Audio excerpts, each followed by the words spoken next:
Hello, everybody. Thank you so much for joining me today.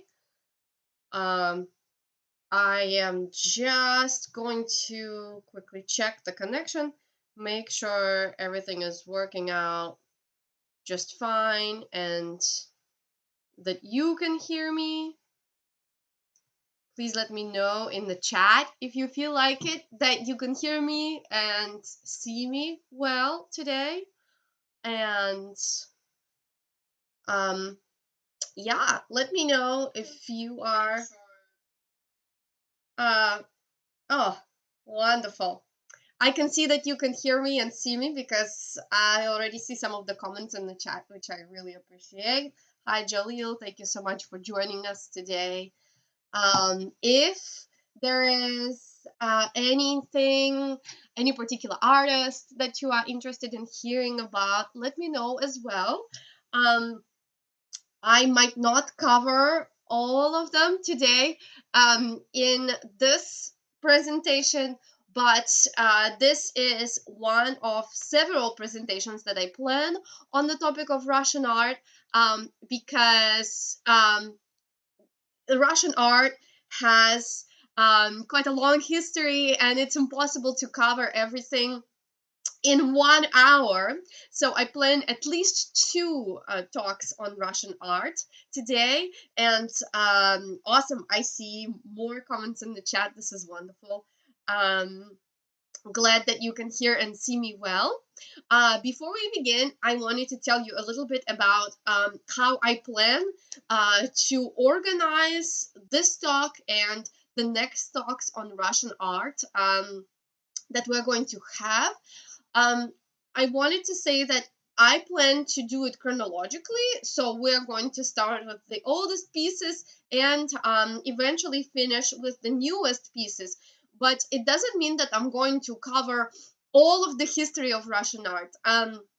This talk is still about my favorite pieces and the works and the artists that I'm personally passionate about. So I might omit some artists or works that you personally really like, or maybe works that you really wanted to hear about. If that's the case, still feel free to let me know.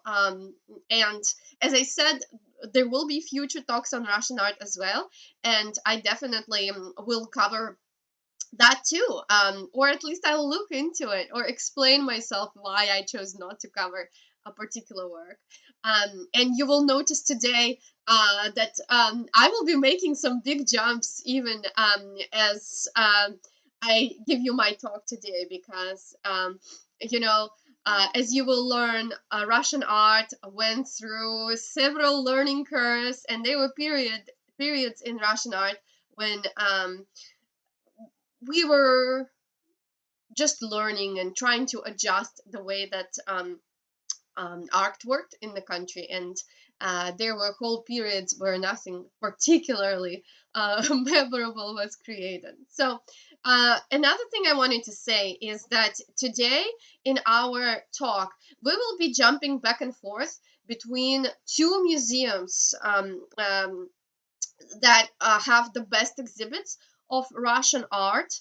And I will try to mention which one we are seeing, but basically all of the works today will be either in the Russian Museum that you can see on the left, and that is a museum in St. Petersburg, or the Tretyakov Gallery on the right, which is a museum in Moscow. Both of these museums have amazing collections of Russian art, and they are quite different actually, even because of the way that they were formed and the collection was created. The Russian Museum was created basically mostly by the Russian royal family, especially the older part of the collection. And of course, when it comes to that, we have to take into account that, even though a Russian royal family, they represent the state, they're still human beings with a particular taste, and they mostly purchase pieces that they really liked. And when it came to purchasing art, I would say that Russian royal family were not big risk takers. So there you will see some of the more classical textbook works of art. There's a lot of wonderful 18th century pieces there, for example. Tretyakov Gallery, on the other hand, it was a private collection of this man whose monument you see in the picture, and his name was Pavel Tretyakov, or Paul is the English version of the name Pavel, and he was a private collector who lived in Russia in the second half of the 19th century. And his name plays a very important role when it comes to 19th century Russian art, which we will be talking about towards the end of our talk today. His personality reminds me a lot of some of the art dealers that lived in Paris in the late 19th century. He was definitely ahead of his time, and he was a really wise man when it came to understanding that sometimes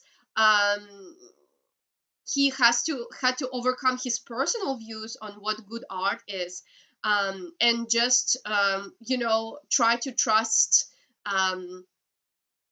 the process and to understanding what really moves the history of art forward. So sometimes, even though he didn't personally like some of the pieces, he understood that those pieces made really important steps forward in the history of Russian art, and he purchased the pieces for his collection. And I gotta say that if you are interested in Russian art, I highly recommend that you visit the Tretyakov Gallery. The pieces that we will be seeing with you today from the Tretyakov Gallery are quite outstanding. And I don't know if you can sense my excitement, because I think that Russian art is incredibly underrated. It has a lot of wonderful pieces that were created through the ages that I think the world needs to know more about. And without further ado, let's actually go straight to the Tretyakov Gallery, and I'm going to show you one of the most famous pieces of Russian art, and the oldest piece that we will be talking about today. And these are works by a very famous Russian icon painter, Andrei Rublev. Some of you might have already watched my video about Russian icons and Andrei Rublev. That was an interview with another guide, a wonderful guide that works in the Golden Ring for us. And I want to say that I actually plan to have a separate talk on just Russian icons alone, but I absolutely cannot omit talking about Russian icon painting at least a little bit with you today. And Andrei Rublev was the most famous Russian icon painter. And here, actually, in this virtual view from the Tretyakov Gallery, you see two of his most famous works. And right in front of you is the most famous Russian icon of all time, probably. That, as you can guess, is called Holy Trinity. And um, one of the most important thing that we need to know about Russian icon painting is that when it came to the rules of perspective or the rules of composition, the idea of making the picture as close as possible to the real life did not really apply here, because icon painters did not strive to depict the world around them, or they did not even think that the way that the world around us is can transfer to the spiritual world, right, the world of God. They believed that the world of God that they depict in the icons has its own rules of composition, has its own rules of the way it is, and in a way it's almost impossible for an artist to depict.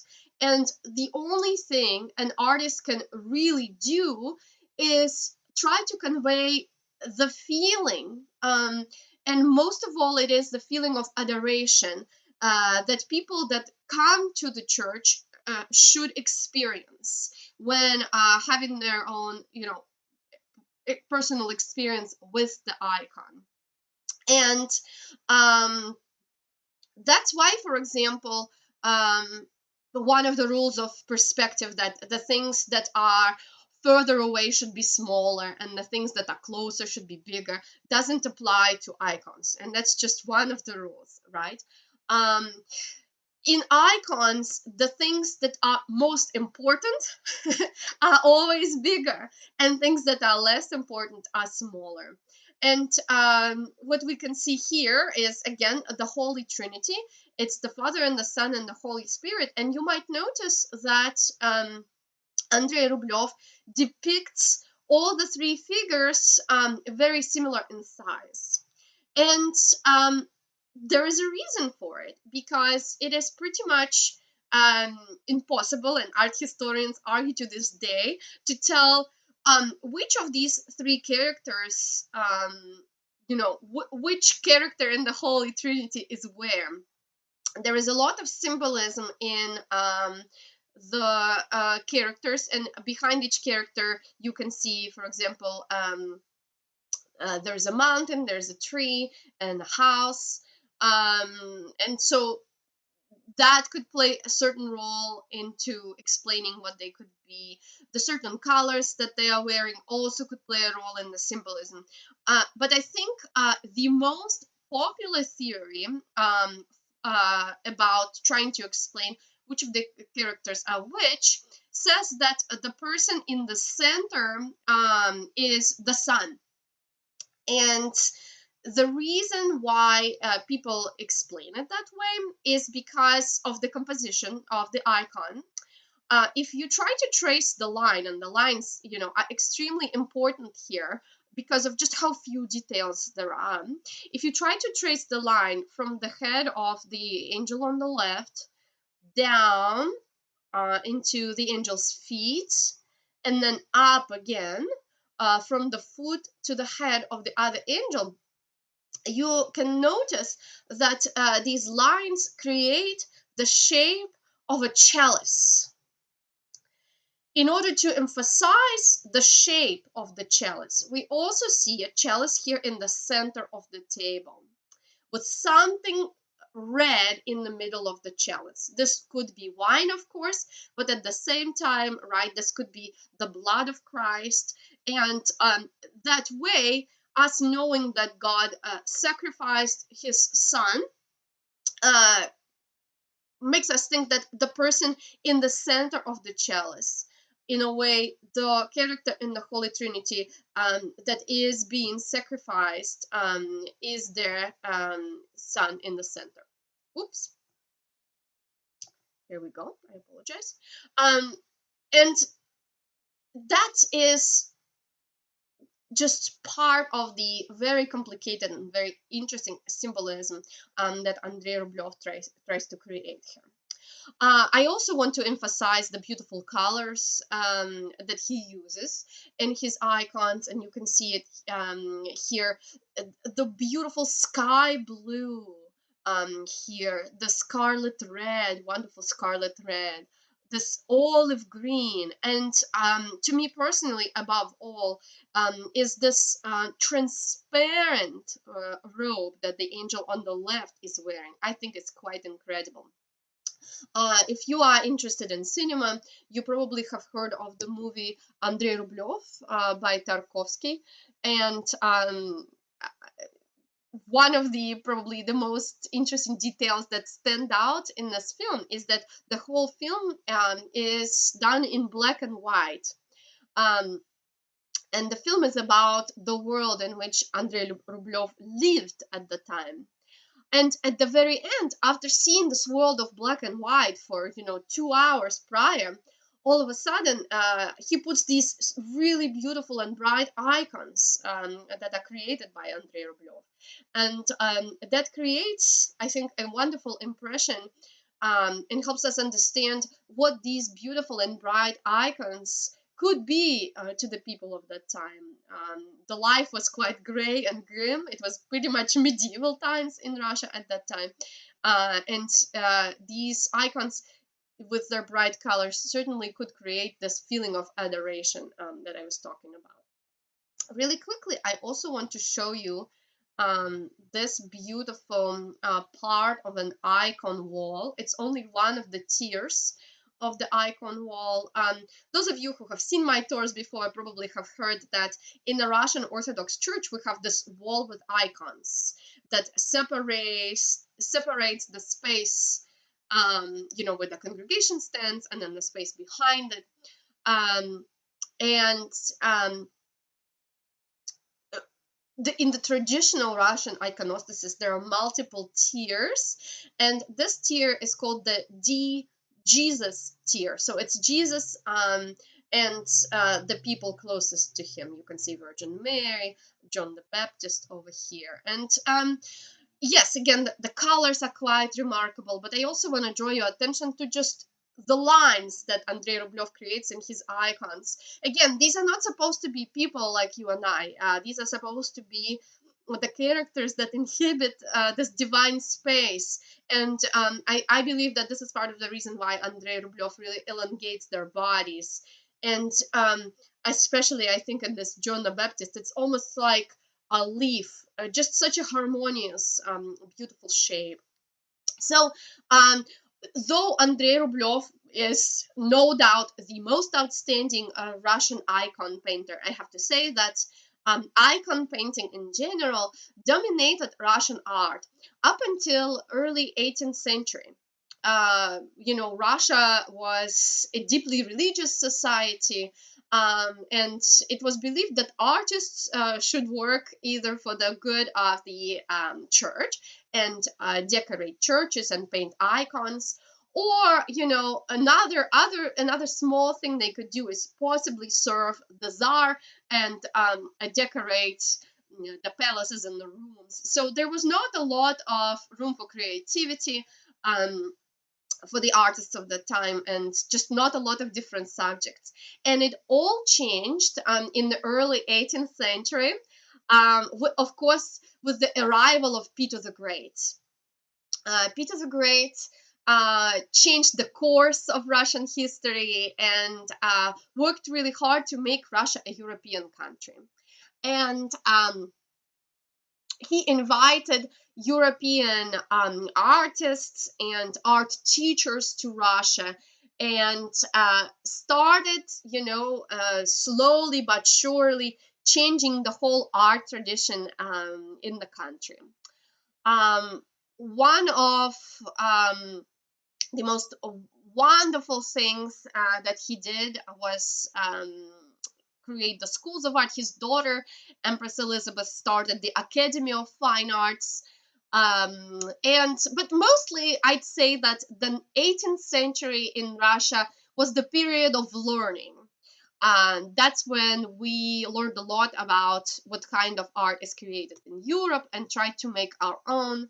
So there's not a lot of 18th century artists that I want to talk about today, but I do want to give you one example, one 18th century Russian artist that I like, and his name is Dmitry Levitsky. He was a portrait painter, and I think that he definitely stands out in 18th century Russian art, because while a lot of artists in Russia were working really hard to grasp the technique, the composition of portraits, especially, Levitsky was able to master it well, and then he moved on to try to create portraits that would show the beautiful parts of the character and the looks of the person he's painting, and just show them in the best possible view. And Dmitry Levitsky is most famous for his portraits of the students of the Smolny Institute. The Smolny Institute was a school for girls that was located in St. Petersburg, the capital at that time. The point of the school was to train future ladies in waiting and just ladies in the court of the empress or the emperor at that time. Girls started that school at a very young age, and basically, spent over 10 years away from their families, and just immersed in the atmosphere of refinement, good manners, and just trying to make yourself as good a person as possible. And the curriculum consisted of both arts and sciences, and they really graduated from this academy as really well-rounded ladies. And I gotta say, a lot of Russian emperors would find girls to fall in love with among the students of Smolny Institute, and certainly there were lots of reasons to love those wonderful girls. Anyways, Dmitry Levitsky in the 18th century created a series of portraits of the girls from the institute, doing the things they are good at. And you can see, for example, you can see them playing musical instruments, sitting next to scientific tools, or dancing, or these girls right here, they are doing theater. And just these portraits show us really well just how wonderful these girls are and what they are especially good at. That's why I really like them. And they're really pretty too, these wonderful students. Anyways, as I said, the 18th century in Russia was the time when the Academy of Fine Arts was created and established. And of course, it was done with the great regard of the West. The Academy of Fine Arts in St. Petersburg largely resembled, its Italian and French cousins, and artists were taught really rigorously the basics of drawing, the basics of composition, and so on. And finally, the Academy of Fine Arts in the early 19th century birthed two absolutely wonderful artists that I want to talk to you about, both really worth mentioning. Just for the fact alone that their portraits later were included in the Uffizi Gallery, which absolutely gives them full credibility. And they're probably some of the most famous Russian artists. So the first one, his name was Karl Brulov. And the two pieces that you can see here, they're called Italian Morning and Italian Noon. Italian Noon can be found at the Russian Museum in St. Petersburg. One thing I have to say that was a really important part of the education at the Academy of Fine Arts is that once an artist completed its training and was recognized by the Academy, they would be sent abroad on what was called a pension trip. Mostly it was to Italy, sometimes to France or Germany. And the idea was for them to learn about European art, get inspired, and create beautiful works of art. So Karl Brulov went to Italy and created absolutely gorgeous pieces. These two pieces are very symbolical. For example, the Italian Morning on the left represents a young girl, sort of the morning of her life. She's young, she's just about to bloom and become a beautiful morning in the beautiful woman in the painting on the right. The Italian Noon, and you can see she's picking grapes off the tree, and she is herself like a ripe fruit now. She's in the noon of her life. And these two wonderful paintings just, I think, definitely celebrate female beauty, and are just full of enjoyment of life, I have to say. But the piece that Karl Brulov is most famous for can also be found at the Russian Museum. And this piece is called The Last Day of Pompeii. It's quite a large piece. And it is, as you can probably guess by the name, it is inspired by the expensive excavations that at the time were being done in Italy at the site of Pompeii and the eruption of the volcano. Um, at, this subject was incredibly popular at the time because the excavations had just started, and they were just discovering some of the details of the life in Pompeii at that time. And Karl Brylov, who was in Italy at that time, decided to use this popular topic in a way that current social media content creators do, to create almost, I would say, a viral piece of art in a way. What can we see in this piece? Um, uh, we can see that the volcano is erupting. There's something in the back that looks like lava. And we can see different people of Pompeii, and I'm gonna zoom to show you this painting better.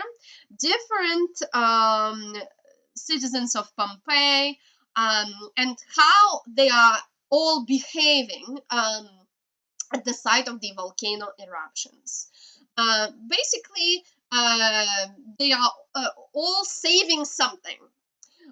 You can see, for example, a young woman and man saving their older father. You can see a mother on the left saving her two daughters. Here is a mother and a father trying to save a young toddler. uh, a young man on the right seems to be about to lose his love. And in the corner, right here, you can see an artist trying to save his tools, art tools, art instruments. That is Karl Brylov's self-portrait, by the way. And yes, some of the people are not behaving as virtuously. This woman laying on the ground, for example, we can tell was trying to save some of the personal possessions, some jewelry and money. And as you can see, and the true spirit of classical neoclassical painting, the person who was not trying to save the right thing got punished, and we can see her laying on the ground unconscious now. Anyways, um, this is one of the ways to interpret this painting. Sort of to say that Karl Brylov was trying to show us the way that different people behave at the side of at an extreme situation. However, there is another more interesting way to interpret this painting, and we know that it's likely that Karl Brylov put this other meaning into the painting from his personal diaries. In his personal diaries, while he was working on the painting and was almost finished with it, he noted that he saw the current Russian emperor, Nicholas I, who understood everything and could tell the hidden meaning of the painting and really approved of it. What is this hidden meaning? Let me start from afar. Um, when we look at the painting, we don't actually really see any sort of volcano erupting. What we do see is the top of a rock on the right, and there are some statues falling. And there is some sort of fire, but we can't really tell what that is. It almost looks like the light from above. Some art historians believe that this is an allegorical depiction of a revolution. As we know, and the world was still shaken by the French Revolution, a lot of the monarchies that existed at the time, of course, would fear that the same would happen in their country. And of course, Nicholas I, the current emperor, also would not want the revolution to happen. In fact, there was an attempted revolution at the very beginning of his rule, but this is a whole other story. So he was really sensitive to all the revolutionary topics, and that's why he probably could sense that hidden meaning, that it's not the people exactly that are trying to escape from a volcano eruption. It's more of an extreme situation and a big change, a big disaster that a revolution or any big change could bear. In fact, some art historians find yet another proof to that theory. If we look at the bottom left corner of the painting, at the mother that is trying to save her daughters, we can see a very interesting color detail. Together, the two colors of her skirt and the color of the cover of one of the daughters, of both daughters, form the colors of the Russian flag: white, blue, and red. And in a way, this could be interpreted as a symbolic depiction of Mother Russia trying to save its children and protecting them from all of the instability and the changes that could possibly happen in the world. Anyways, we believe that this was the hidden meaning that the Russian Emperor Nicholas I was able to tell from this wonderful painting. This is a grand piece and certainly the most famous historic painting in the history of early 19th century Russian art, and certainly probably the most prominent piece created by the Russian Academy of Fine Arts. On the opposite wall in the Russian Museum, we can see the work of another prominent Russian artist who also worked within the walls of the Academy, and his name was Ivan Aivazovsky. And he worked in the marine landscape genre. He created hundreds and hundreds of marine paintings, but his most famous piece you can see on the screen right in front of you, and the painting is called The Ninth Wave. The name comes from the belief that sailors supposedly had in the 19th century, that when there is a storm at sea, the ninth wave is the last harsh wave. And after the ninth wave, the storm should calm and there is hope for life.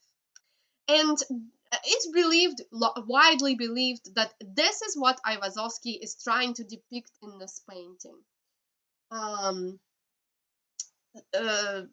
People that have just survived a storm, and you can see them just sort of barely grasping for life here on this wooden boat.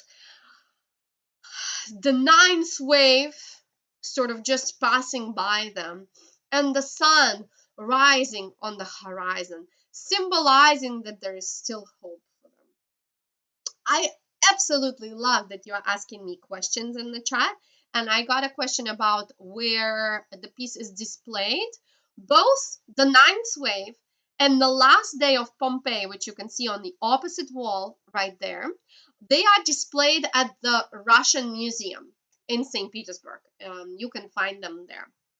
So I think that Ivan Aivazovsky and his ninth wave, as well as Karl Brylov and his Last Day of Pompeii, are the two best things that the Russian Academy of Fine Arts could have possibly birthed. However, this was already, towards the middle of the 19th century, and in the middle of the 19th century was the time in many countries that had academies of fine art where artists started getting fed up with the strict rules of those academies. We can think of the pre-Raphaelite Brotherhood in England, for example, or we can think of or even William Turner in England as well. We can think of the Impressionists that were getting fed up with the salon art in France, or Romanticists in Germany. There are lots of examples of artists just growing absolutely tired of the strict rules that were imposed by the local academies of art. What were those strict rules?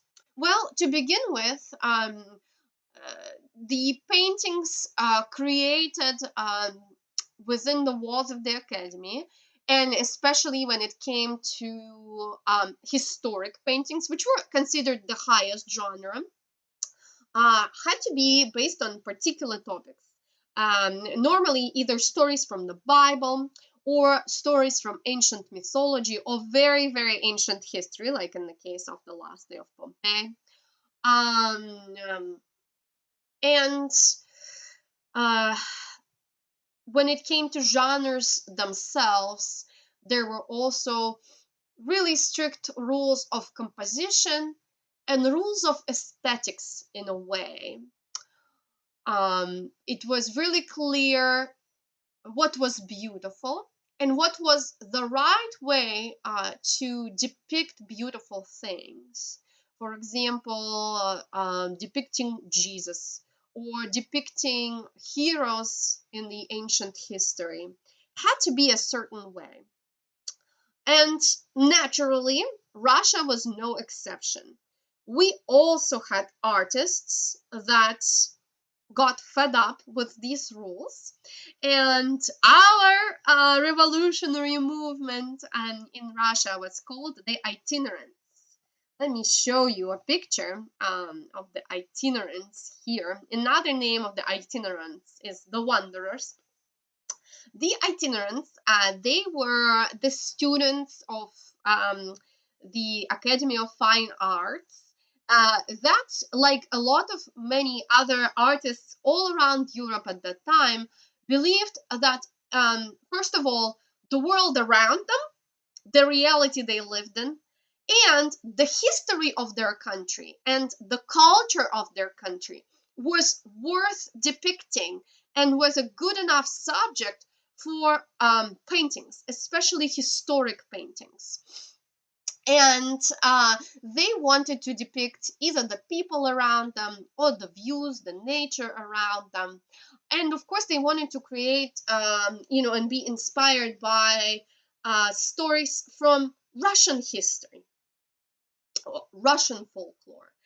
And when this group of artists heard that the topic for the final exam at the academy for the painting would be based on the Scandinavian mythology, it was supposed to be the feast at Valhalla, they said that they would rather quit the academy than create a painting on that subject. And they did.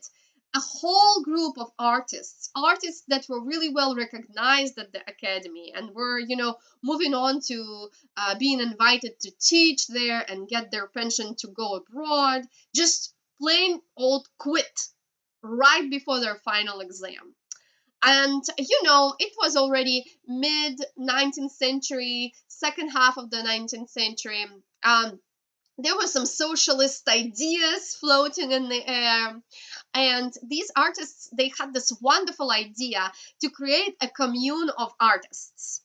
The idea was to live together and share the income from selling their art together, help each other, give each other advice, give each other inspiration. So to have shared chores, shared living, and shared income. That reminds me right away of the idea that Vincent van Gogh had. If you are interested in the life of Vincent van Gogh, you probably have heard that when he rented the Yellow House and moved to the south of France, this is exactly the idea that Vincent van Gogh had. However, in France, for him, it did not work out. in Russia, for the itinerants, it worked.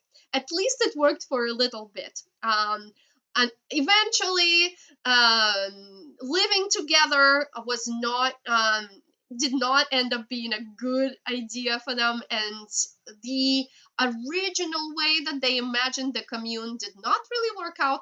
However, the itinerants as the movement and the way of creating art absolutely existed for decades in Russia, and lots of wonderful Russian artists were itinerants. And what I absolutely love about this movement is that they revolutionized pretty much every genre in Russian art at that time. They were itinerants that worked in historic painting, there were portraitists, there were landscape artists, and each of them made Russian art incredibly special. And I believe that this is actually the point from which Russian art becomes unique, and this is when it starts standing out from the rest of the world. We are no longer copying what they are doing in the West. We are doing our own thing, and that is absolutely wonderful. So I want to start with historic genre and show you this wonderful piece right here. And yes, I did just say that the itinerants wanted to part ways with the traditional subjects of, stories from the Bible, stories from ancient mythology.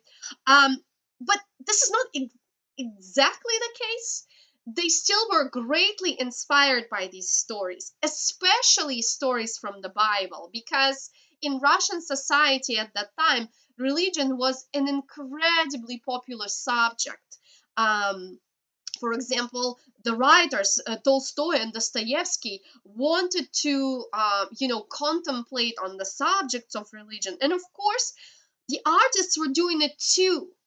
It's the way that they depicted those stories, the way that they interpreted them, that was just incredibly different and revolutionary. So here is one example.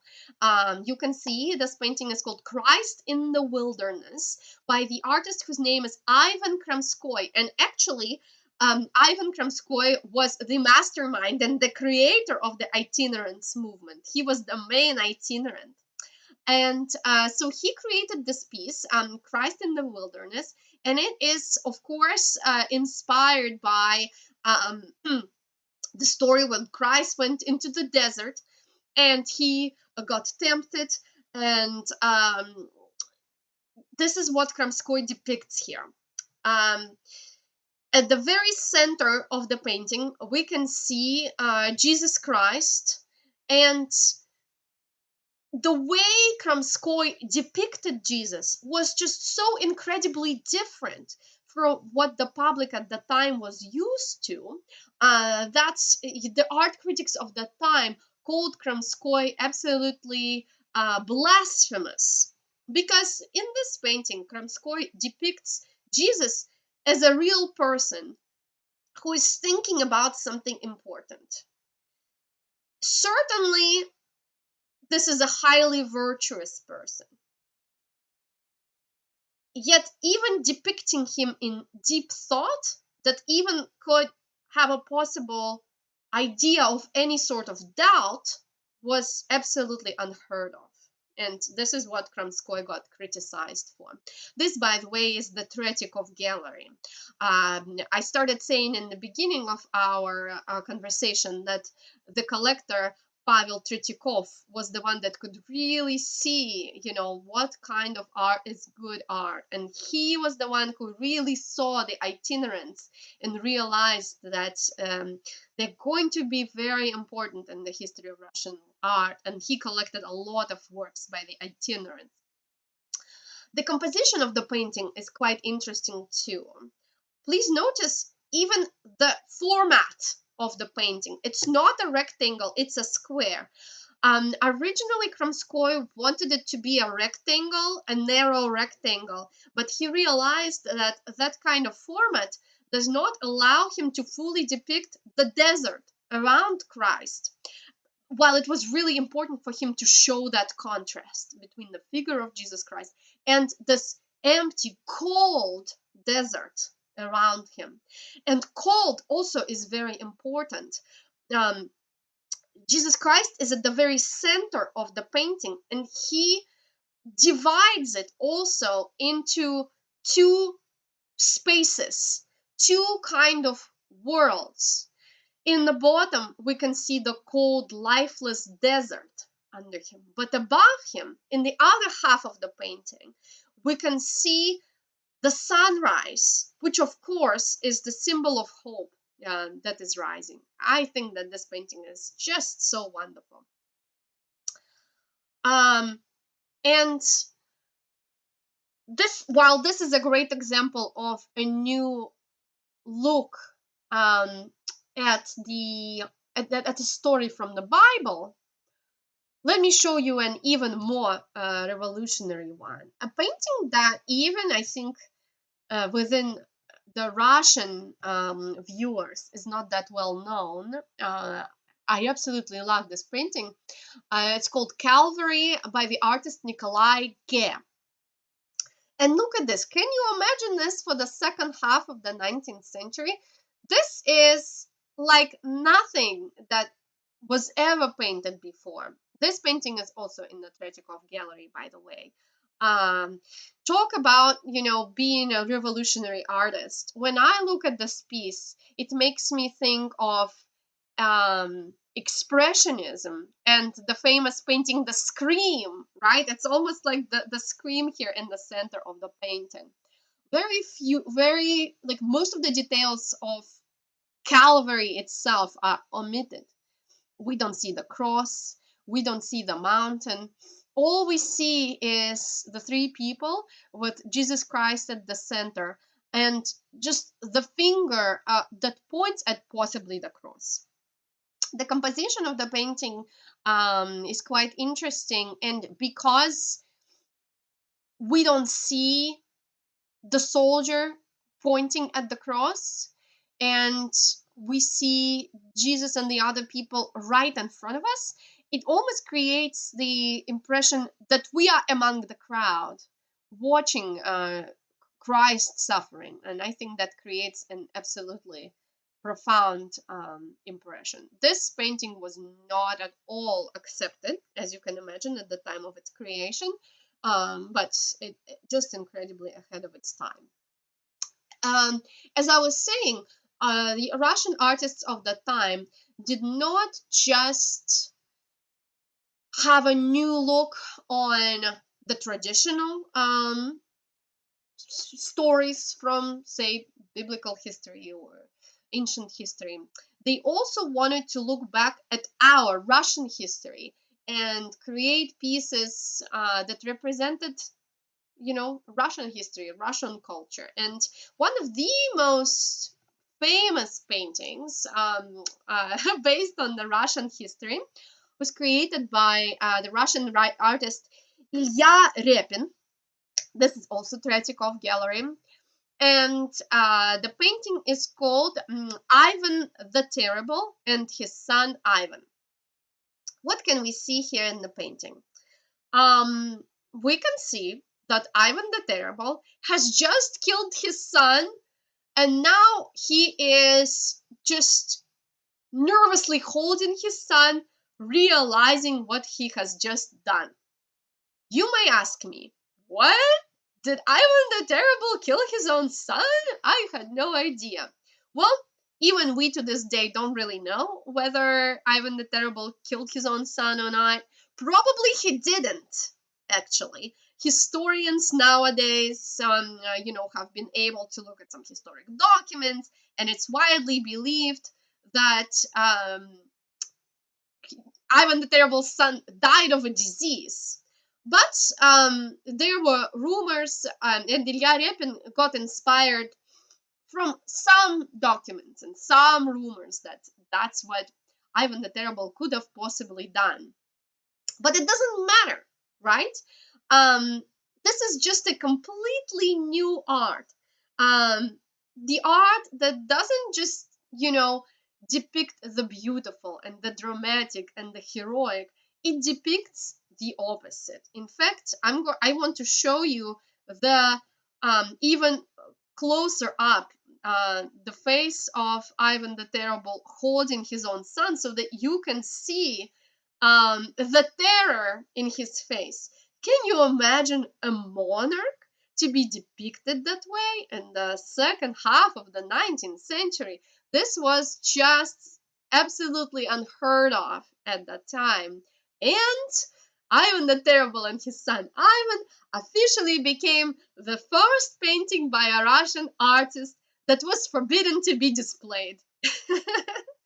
And the ban was officially canceled just 3 months later. Thankfully, Ilya Repin had a friend that was close to the monarch, and the friend was able to persuade the monarch to change it all back. But even to this day, this painting just stirs the emotions of the people, and there were two attempts to attack the painting, one in 1913 and one as recently as 2018, to cut the painting. It just evokes the deep emotions of terror, and in the Russian people also maybe some protests about the state, the government, the czar being depicted in such a way, especially because we now know that this is not a true story. It probably didn't happen. But this painting has just officially finished being restored after the last attack. And there have been promises to put it back on display in 2023, so this year. So imagine, it was created over 100 years ago, and it still stirs such deep emotions in people. How incredible! Um, Anyways, another wonderful piece that I wanted to show you was inspired not by Russian history per se, but by Russian folklore. And that also I think is wonderful because finally our culture was being celebrated, and artists believed that we don't need to look to the West. We have our own wonderful stories and fairy tales, and the true, you know, the true believer in Russian folklore, the artist who made Russian fairy tales so close to our hearts, and these kind of works are truly at the heart of every Russian person. Um, his last name was Vasnetsov, and he mostly worked, got inspired by Russian fairy tales or Russian folklore. And so this painting depicts the most famous and ubiquitous characters of Russian folklore, the three bogatirs, the three knights. A really common type of story in Russian folklore is how this knight or bogatyr comes to save the day. Sometimes they do it together. More often, it's just about one of them. But the idea here is to show characters of Russian folklore as these amazing, strong men. Similar to Greek gods almost, right? We don't need to depict Greek gods anymore like they did in the academy. When we have our own gods in our mythology. And Interestingly, also, the knight on the right, who was believed to be the son of a priest and sort of like the most sensitive of the three. He's not as big in size, he looks a little bit younger. This is an attempt, I think, to add a little bit of gentleness, a little bit of sentiment to the figure of this knight. So they are strong men, but they are men with kind hearts who are here to protect us. Their figures rise above the Russian landscape, and I think that's wonderful. Very differently from that is a piece that is depicted right next to it over here. Let me show it to you. So this is based on a historic document, um, the tale of a war campaign that took place in ancient Russian history. Basically, this tale was just discovered around the time when Kuznetsov painted the piece. It was a huge sensation in the society at that time. But it was basically a newly discovered document of a tale.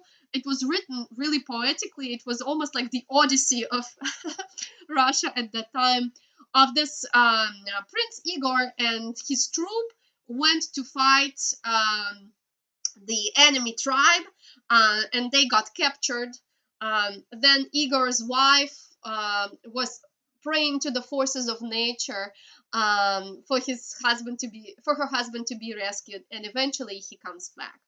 However, here Kuznetsov depicts a scene of devastation, part of the tale that shows the failure of the army of Prince Igor. And that painting also was not well received at the time. It was believed to be too dramatic. However, the artists of the time were willing to show stories like that. Not very beautiful stories from Russian history. The last piece I want to show you today is also based on like a adventure novel based on Russian history. The painting over here, it's called Princess Tarakanova. And she was a notorious imposter that tried to pretend she was a member of the royal family, possibly trying to overthrow Empress Elizabeth, the daughter of Peter the Great. But she got captured and put in the jail of Peter and Paul's fortress, where she died during the flood. And you can see this beautiful woman in the prison cell. There's water coming inside the cell. But she, even in the face of a disaster, she looks absolutely beautiful. And drawing attention to the story, which again probably was not a true story, was just an adventure novel, just added a little bit of a romantic spin to Russian history. And basically together, works by the itinerants like that added that interest in our local culture for the people. And next time, we're going to talk about other genres. We're going to talk about the amazing landscapes. We're going to talk about portraits. And we're going to move on from the itinerants and talk about what the itinerants laid the foundation for, and the amazing new ways that Russian artists stood out. So I would love to still answer questions. Please feel free to put them in the chat or in the comments, and I will answer them. Meanwhile, I will check the comments as well. Here's the live chat. Yep, I'm gonna give you a minute, see if anybody puts any questions in the chat. Meanwhile, I want to say that if you want to watch the recording, it should be available right here, exactly where this video is being created. And part 2 is going to be the last Friday in February. So that would be February 24th. We're going to keep talking about Russian art again. The second part at 5 p.m. Pacific time. I see a comment here in the chat.